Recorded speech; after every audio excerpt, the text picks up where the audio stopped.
The millionaire's son couldn't walk until the new maid changed everything.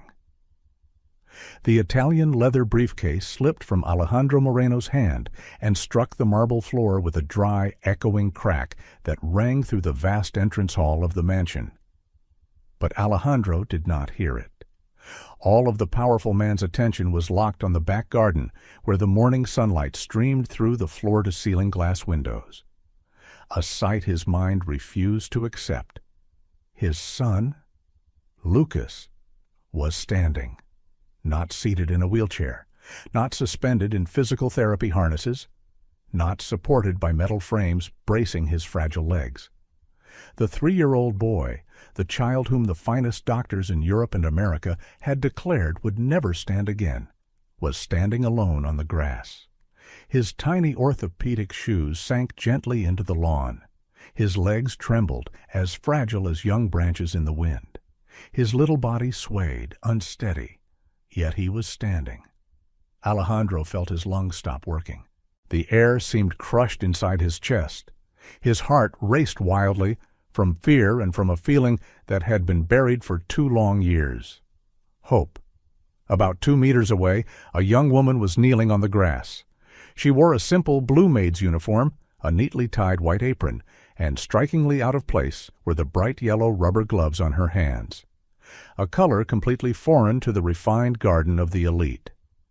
It was Elena, the new housemaid who had been working at the Moreno estate for less than 3 weeks.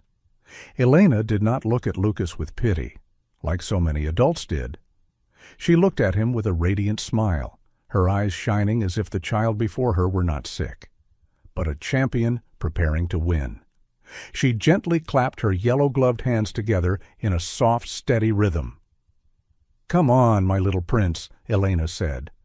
Her voice carried through the thick glass, softened by the distance, but still full of life. "You can do it.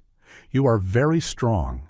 Lucas giggled, a clear, crystalline laugh, a sound Alejandro had not heard since the accident stole his son's legs and his smile. The boy's eyes were fixed on the moving yellow gloves like twin lighthouses guiding his way. Lucas lifted 1 foot, then the other. 1 step, 2 steps, 3 steps. Alejandro felt dizzy. The world seemed to slow. He saw the beads of sweat on his son's forehead, the strain tightening in those tiny legs, the fierce determination burning in those young dark eyes. Then the thing Alejandro feared most happened. On the 4th step, Lucas wobbled. His center of gravity shifted to the right. His small body tilted dangerously. "No!" Alejandro shouted, finally breaking free from his paralysis. But Elena was faster than his fear. She lunged forward on instinct. Her yellow-gloved hands shot out, catching Lucas midair before his body could hit the ground. She pulled him tightly into her arms and deliberately rolled onto the grass, using her own body to absorb the entire impact.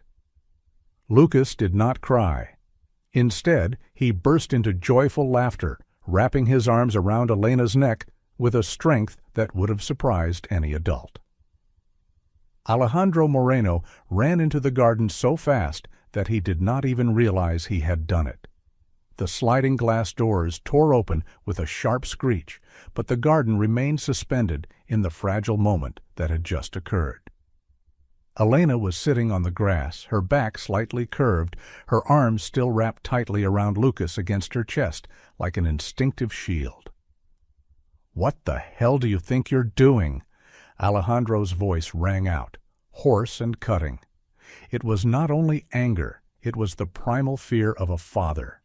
He rushed forward and yanked Lucas from Elena's arms in a movement so abrupt it bordered on rough.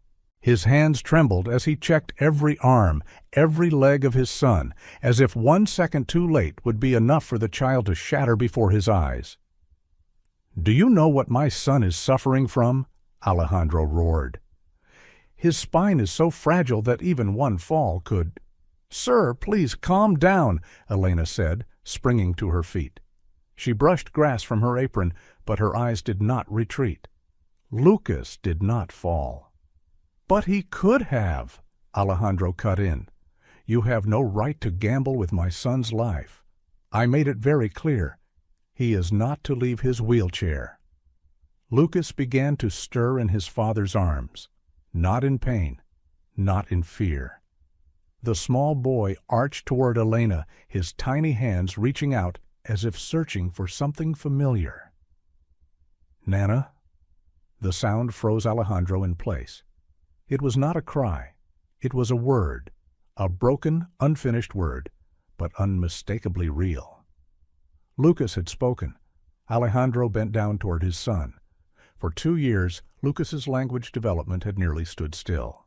The accident had taken too much, his legs, his peaceful sleep, and even the innocent voice of a child. "Lucas, what did you say?"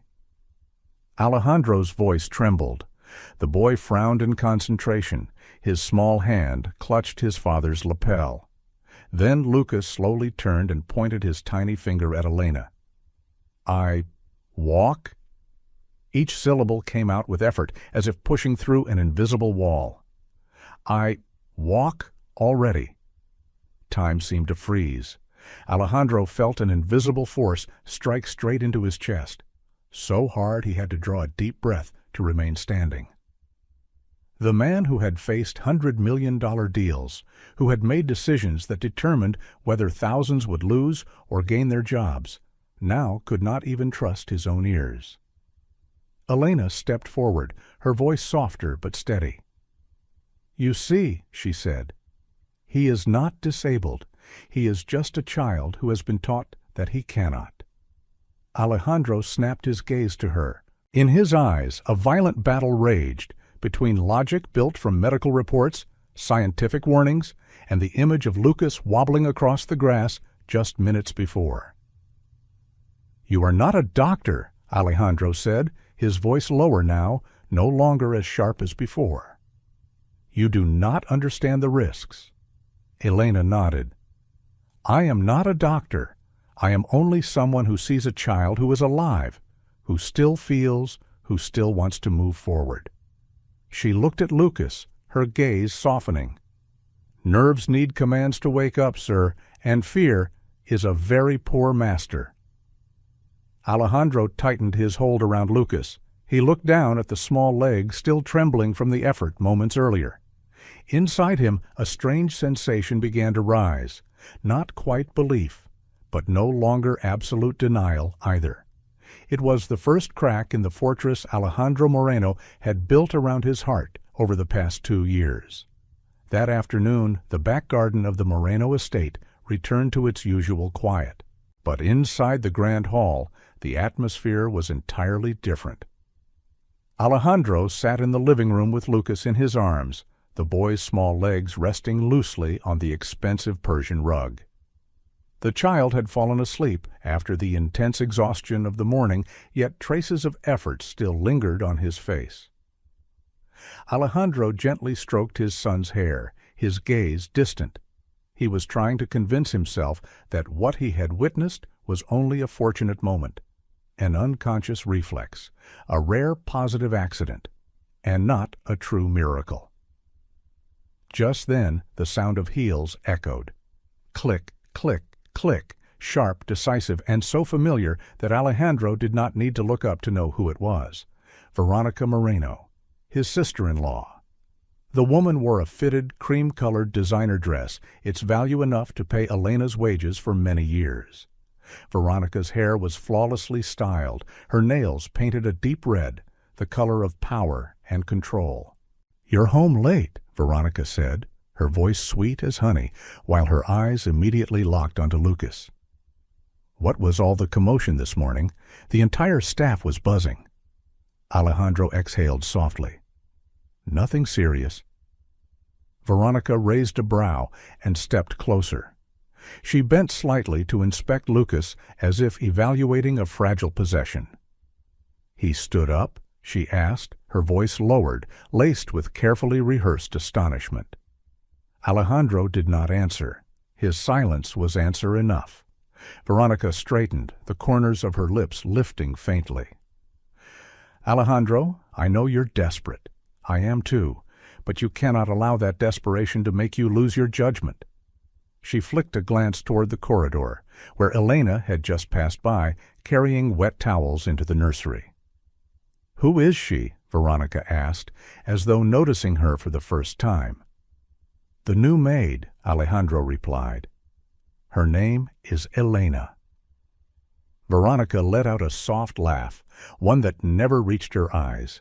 "A maid? You're allowing an uneducated girl with no medical training to handle your son?" "She only plays with him." "Plays?" Veronica repeated pointedly. "Alejandro, people like her never just play. They always have an agenda, especially when the subject is the son of a man who owns half the city's real estate market." Alejandro frowned. "What are you implying?" Veronica stepped closer, lowering her voice as if sharing a frightening secret. "I only want you to be careful. People from low backgrounds learn to survive by taking shortcuts. A small accident, a simple slip, then lawsuits, compensation, and your reputation will be dragged through the mud." Alejandro looked down at Lucas. His brow tightened. Veronica's words struck his deepest fear: losing control. Suddenly, Lucas stirred, whimpered softly, then began to cry. "Nana!" The call rang out, clear and urgent. Before Alejandro could react, Elena appeared in the doorway, as if she had been nearby waiting for that very sound. She knelt beside the sofa, her eyes filled with concern. "What is it, my little prince?" Elena whispered. Lucas immediately reached for her. Veronica watched the scene, her eyes darkening for a split second. Something toxic flashed, then vanished behind her perfect smile. "You see?" Veronica turned to Alejandro. "He's already dependent on her. Children are so easy to manipulate. Candy, games, a little fake attention, and they believe it's love." Elena rose to her feet. For the first time, she did not avoid Veronica's gaze. "Madam," Elena said clearly, her voice steady, "I am not manipulating Lucas. I am simply listening to him." Veronica laughed louder, her voice echoing across the living room. Listening? What could a poor maid possibly understand about a special child like Lucas? The air froze. Alejandro stood between the two women. On one side, logic, wealth, status, and fear. On the other, a poor girl with yellow gloves and unwavering eyes, the woman who had just witnessed his son do the impossible. Lucas cried harder, stretching his arms toward Elena. Alejandro felt as though his head were about to explode, and he did not yet know that from the very moment Veronica stepped into this house with her honeyed whispers, a silent war had officially begun. A war whose target was not only power, but the fate of a child. That evening, the Moreno mansion was brightly lit as usual, but the atmosphere felt far heavier. Alejandro sat in his study, a thick stack of medical files labeled Lucas Moreno spread out before him. The cold words, the dry scientific terminology, had been the only things keeping him standing for the past 2 years. They gave him something precious: certainty. What had happened in the garden that morning was too emotional, too dangerous. A knock sounded at the door. "Come in," Alejandro said without looking up. Dr. Salazar entered, a middle-aged man with thin-framed glasses, a tired face but sharp eyes. He had been Lucas's primary physician since the very first day. "I've reviewed all the imaging and test results again," Dr. Salazar said, placing a folder on the desk. "I also personally examined Lucas once more." Alejandro looked up. "And?" Dr. Salazar took a deep breath, as though he himself were trying to believe what he was about to say. "There is no new damage to the spine," he said slowly. "No tearing, no inflammation, no compression." Alejandro held his breath. On the contrary, Dr. Salazar continued, turning another page. "The muscle mass in Lucas's thighs and calves has increased slightly, which is highly unusual for his condition.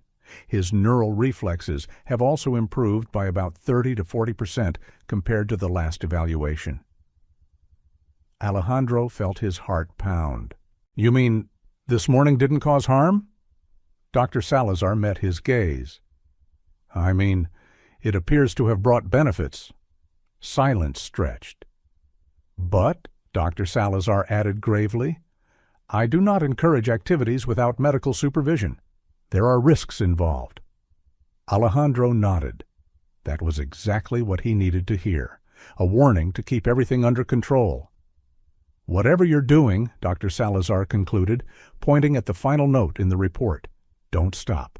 This is the first real progress I've seen." When the doctor left, Alejandro remained seated in silence for a long time. Don't stop. Those 3 words echoed in his mind, colliding with Veronica's warnings, Elena's yellow gloves, and the fear of losing his son that had taken root in his heart.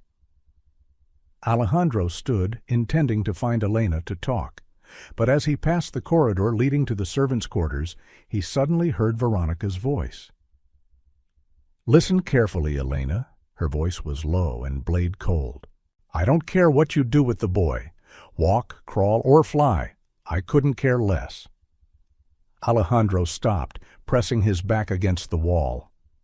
"If he recovers," Veronica continued, "Alejandro will no longer need me to manage the family trust fund. And that is not good for me." A chill ran down Alejandro's spine.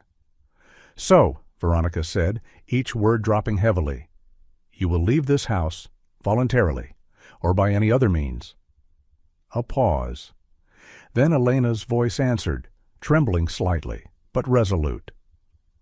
"I will not leave," she said, "because Lucas needs me, and Mr. Alejandro is a good man. He is only blinded by pain." Veronica laughed with contempt. "You are far too naive. In this house, the truth does not matter. Whoever controls fear wins." Footsteps moved away. Alejandro stood frozen in the darkness of the corridor. He now had medical proof that his son was improving. But what he had just overheard revealed another truth, a truth about power, ambition, and conspiracy. And he realized that, whether he wanted to or not, he was standing between 2 blades. On one side, science and hope. On the other, family. And the invisible threat tightening around his son's fate. Dinner that evening was served in the grand dining room of the Moreno mansion, a space that was usually cold and formal, where the finely carved oak chairs typically witnessed only heavy, silent meals. But tonight, something was different. Lucas was laughing. The little boy sat in his specialized dining chair, his small hands lightly tapping on the tabletop in rhythm, producing cheerful sounds. On his thin face, for the first time in a very long while, a faint flush of pink had appeared. Elena stood beside him, bending down to cut each piece of chicken into small portions, so patient it felt as though time itself moved more slowly around her. "Just one more bite, my little prince," she whispered. "So your legs can grow strong." Alejandro sat at the head of the table, his eyes never leaving his son. He did not realize he was smiling, a very small, very rare, but genuine smile. To his right, Veronica gently swirled her wine glass. The deep red liquid reflected the crystal chandelier light, glittering like gemstones. Her gaze shifted constantly between Elena, Lucas, and Alejandro, calculating every movement. "It's wonderful to see him eating so well," Veronica said sweetly. "Isn't it time for his vitamins?" Elena nodded. "Yes, ma'am, I have them ready." She reached into her apron pocket and took out a small amber glass bottle, a familiar pharmacy brand, placing it on the table beside Lucas's plate. Alejandro glanced at the bottle, then at his son. Everything looked completely normal. Too normal. Elena turned toward the cabinet to get a glass of water. In that single moment, "Ah!" Veronica exclaimed, deliberately dropping her napkin in an unbelievably clumsy motion. "Oh no, what my earring! The diamond fell out!" Out of gentlemanly reflex, Alejandro immediately bent down under the table to help search. Elena also turned at the sudden cry. In that shared blind moment, Veronica's hand moved, fast, precise, perfect. She slipped an identical bottle from within her dress, switched it with the one on the table, and hid the real bottle into the folds of her silk skirt, as if nothing had happened. "I found it," Veronica said at once, lifting the napkin with a fake look of relief. "It was caught in the lace trim. I'm so clumsy." Alejandro straightened, adjusting his vest. "Be more careful next time." Elena had returned with the glass of water. She saw nothing. She picked up the bottle on the table, the swapped one, tilted it slightly, and dripped a few drops of the clear liquid into the spoon. "Open up, Lucas. Here comes the airplane." Elena smiled, bringing the spoon closer. Lucas obediently opened his mouth. He frowned as he swallowed. "Bitter," Lucas murmured. "Medicine is like that, sweetheart," Elena soothed, gently wiping his lips. "Medicine isn't sweet, but it makes you strong." Dinner continued. 5 minutes passed. 10 minutes. No one noticed anything wrong, until the plastic spoon slipped from Lucas's hand and fell to the floor, producing a soft yet piercing sound in the quiet room. Alejandro looked up. "Lucas?" The boy blinked slowly. His head drooped slightly, then lifted again, as if fighting an unusual wave of drowsiness. "I'm tired," Lucas said, his words dragging together. Then everything happened too fast. Lucas's eyes rolled back. His body stiffened for a brief second, then convulsed violently. The chair shook as his small body collapsed forward, his face plunging straight into the plate. "Lucas!" Elena's scream tore through the room. Alejandro leapt up, knocking over the dining table in his panic, and rushed to pull his son into his arms.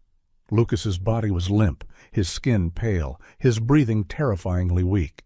White foam spilled from the corner of his mouth. "Call an ambulance!" Alejandro shouted, his voice breaking. Veronica froze for a second, then immediately slipped into her role. She covered her mouth, eyes wide with horror. "Oh my God, what's happening?" she cried. Then suddenly spun toward Elena, her voice turning sharp. "It was you! You just gave him something!" Elena stood frozen, her hands shaking violently. No, it wasn't. Those were vitamins," she stammered. "I only gave him the vitamins?" Alejandro could no longer hear anything. In his mind, there was only one image left: his son dying in his arms. And as he carried Lucas out of the dining room, Veronica slowly bent down, picked up the empty bottle from the table, slipped it into her pocket, then quietly let another bottle, with a bright red warning label, roll out near Elena's feet. Everything was ready. 3 days passed. 3 days in which the Moreno mansion became a vast mausoleum. Lucas's laughter was gone. Elena's soft singing no longer drifted through the garden. The hurried footsteps with bright yellow gloves had vanished. Only suffocating silence remained. Lucas had survived the crisis. His stomach had been pumped in time, the sedative neutralized, and his tiny heart was still beating. But what returned was not the boy from before. Lucas lay in bed, eyes open but empty. He did not speak, did not smile, did not reach out when Alejandro called his name. He sat motionless in his wheelchair, chin resting on his chest, as if all the life inside him had been drained away. "Lucas, look at Daddy," Alejandro whispered, kneeling in front of his son. "Shall we try walking again, like that day in the garden?" Alejandro took his tiny hands, gently pulled. Lucas jerked his hands back as if burned. "No," he whispered, his voice breaking, then like a blade driven straight into a father's heart. "Nana, gone." Alejandro froze. That night he sent the nurse away and sat alone in his son's room. The whiskey on the table remained untouched, yet his throat burned. He stared at Lucas's legs, the legs that had trembled but had stood. Now they lay still, like two dry branches. The medical report echoed mercilessly in his mind. Abnormal neurological improvement, reflexes enhanced. Then why? Had everything vanished in just 3 days?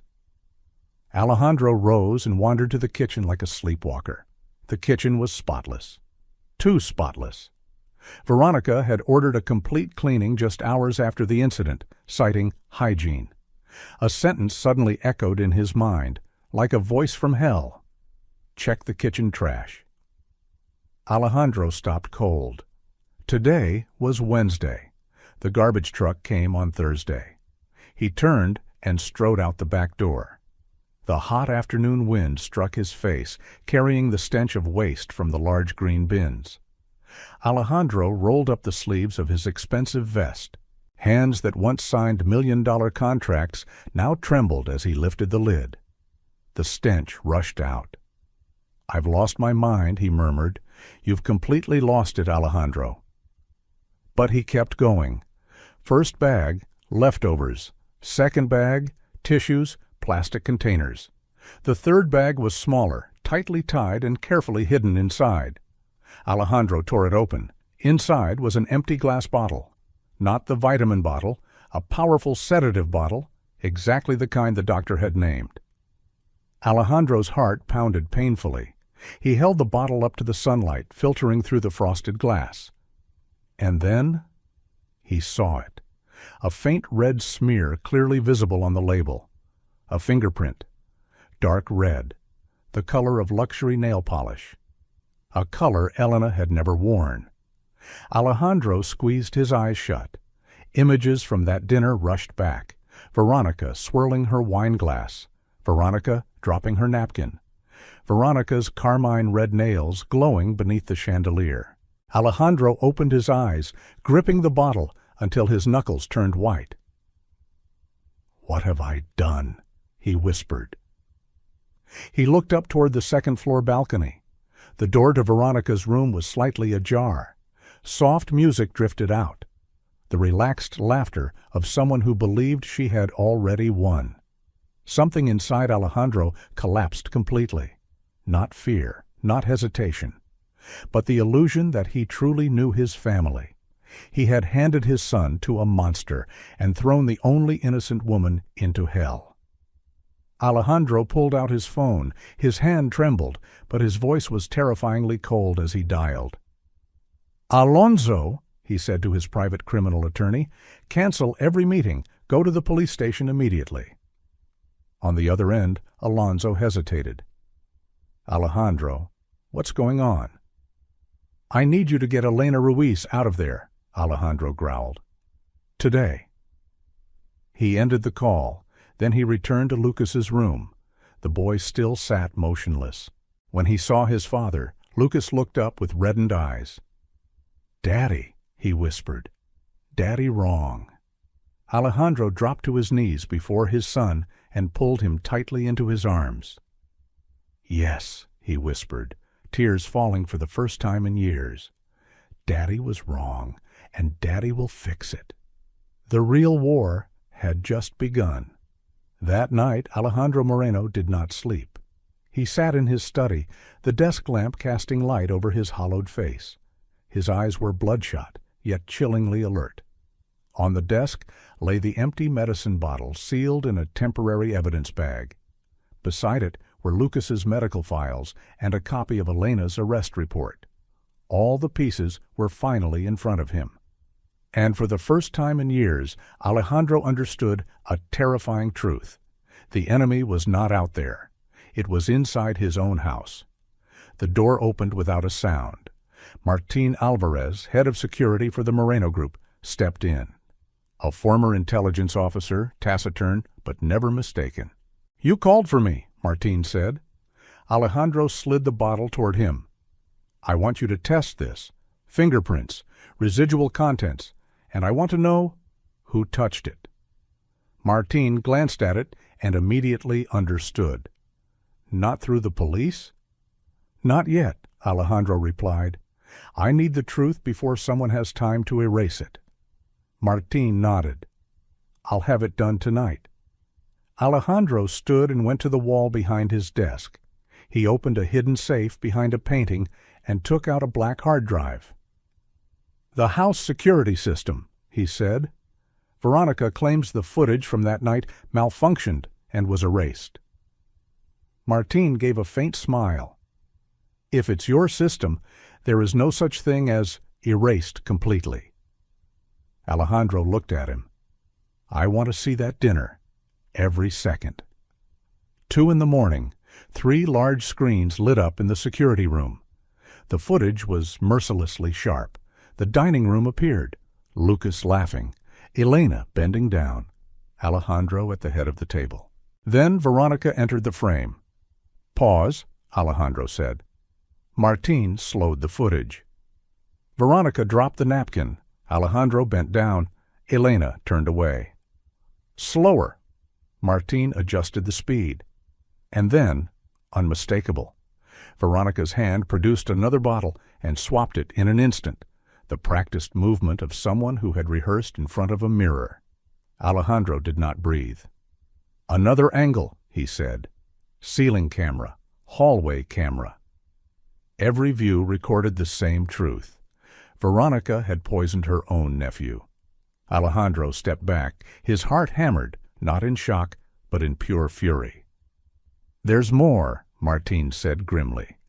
I found this. The screen changed. The servants' corridor, Elena's door slightly open. Timestamp 2 hours before police arrival. Veronica looked around, then entered. 30 seconds later, she came out. Thin smile, cold. She planted the watch, Alejandro murmured. Martín nodded. And there's this, too. The final screen lit up. Lucas's bedroom, the morning after the poisoning. Veronica stood by the bed. Lucas cried weakly. Audio was activated. Be quiet. Veronica's voice cut like a blade. Don't call that woman anymore. She's not coming back. Then the sound of a sharp grip. Lucas screamed in pain. Alejandro did not shout. He stood perfectly still. The most terrifying silence Martín had ever witnessed. Prepare 3 copies, Alejandro finally said. 1 for my lawyer, 1 for the court, 1 for me. Martín hesitated. And Veronica? Alejandro turned. There was no trace of family warmth left in his eyes. Don't touch her, he said. Not yet. Martín understood immediately. You want to catch her in the act. Alejandro nodded. And I want Elena released today. At the same time, at the city detention center, Elena curled on a cold iron bunk. 3 days inside the damp walls had drained her strength. Her hair was disheveled, her eyes sunken. The iron door opened. A man in a suit stepped in, Alonso Vega, the attorney. Elena Ruiz, he said, you're being released. Elena looked up, stunned. What? What do you mean? For lack of evidence, Alonso replied meaningfully. And because someone very powerful has realized he made a terrible mistake. Tears welled in Elena's eyes, but she did not smile. Only one question filled her mind. Is Lucas alive? Outside the detention gate, a black car waited. Alejandro Moreno stood there. No tailored suit, no arrogance, just a man with a weary face and eyes full of remorse. When Elena stepped out, they locked eyes. Alejandro bowed his head, a deep, genuine bow. I'm sorry, he said quietly. I'm sorry I didn't trust you. Elena did not answer immediately. She looked at him for a long moment. Then she asked, her voice trembling, Is Lucas alive? Alejandro nodded. He is, but he's losing hope. Elena closed her eyes. Then we have no time, she said. She's still there. Alejandro opened the car door. This time, he said, his voice low and steel-hard, we end this. Together. The Moreno mansion blazed with light that night, not the warm glow of a home, but the exposing light of an execution ground. Veronica lay stretched across the living room sofa in her cream silk dress, a champagne flute in hand. She gave a soft laugh as a new message appeared on her phone. Elena Ruiz released due to lack of evidence. Too late, Veronica murmured, her lips curving. Far too late. The front door opened, not Alejandro alone, as she had expected. Alejandro entered first. Behind him was Elena, and after them 3 men in black suits, including Martín Alvarez. Veronica sprang to her feet. "What is this?" she demanded, still trying to maintain her composure. "Why is she here?" Alejandro did not answer. He signaled to Martín. The large wall screen lit up. Veronica saw the dining room, the dinner, herself. "What are you doing?" she snapped. "This is an invasion of privacy." "Silence," Alejandro said. The footage slowed, the napkin falling, Alejandro bending down, Veronica's hand switching the bottle, Veronica's face drained of color. "Edited," she blurted. "A cheap trick." Martín changed the angle. Ceiling camera, hallway camera. Undeniable. "No," Veronica screamed. "She framed me. The child was with her all day." Alejandro stepped forward. "You poisoned your own nephew." "For you," Veronica shrieked as her mask shattered. "For everything I did for this family." Alejandro remained unmoved. "For money?" Veronica laughed hysterically. "Yes, for power, because if the boy recovered, you would no longer need me to control the trust fund." Elena trembled at the words, but she did not look away. Martín switched scenes. Servants' corridor, Veronica planting the watch. Lucas's bedroom, Veronica gripping the child's arm. "Stop it!" Veronica screamed, lunging toward the screen. Alejandro blocked her. "You terrified him to the point he wanted to die." Veronica collapsed onto the sofa. "You don't understand," she whispered. "That boy is a burden. He destroys everything." Alejandro bent down, locking eyes with her.